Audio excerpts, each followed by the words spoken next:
Inclusive growth is important for many reasons, but the big reason is that inequality is becoming one of the most serious issues in our time.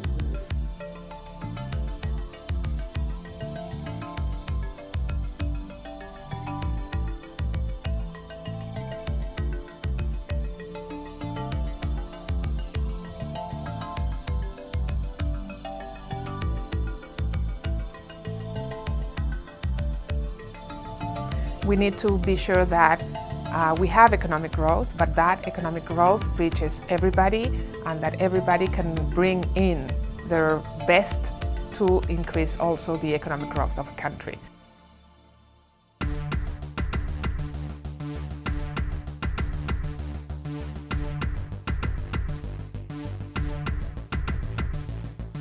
Well, inclusive growth is really about making sure that growth translates into progress for everyone. It's about putting people back at the center.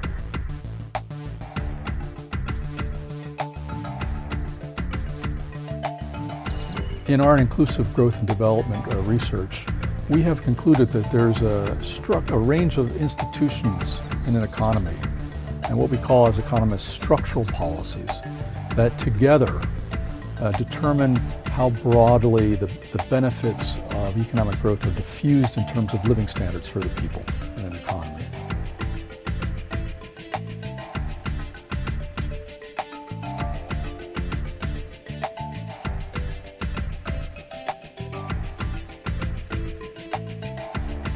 To achieve inclusive growth, you need to have a permanent dialogue between, the traditional economic part of a country, the business community, the Ministry of Finance, the productive sectors, with the social portion of these policies. Achieving reductions in inequality and eliminating poverty is part of the economic progress of the country, so they need to work together. And that dialogue is highly complex, highly difficult to achieve. I think every company has to look at the issues in the world today and figure out how it can assist, how it can address those issues. I think there's a moral responsibility for companies, but there's also a practical responsibility. The issues in the world today are far bigger than can be addressed by governments alone, by governments and civil society alone. The private sector has to play.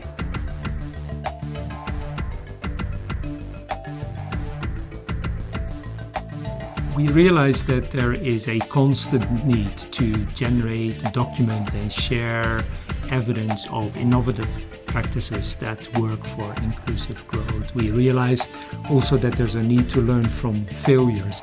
What we are doing with the IDRC in Canada and the World Bank is to create a platform that does a couple of things. One is that it is distilling from worldwide experience some of the leading practices in several different dimensions of inclusive business practice, what companies can do. Well-documented experiences can help all actors, governments, the private sector, and civil society to take concrete actions to realize inclusive growth aspirations.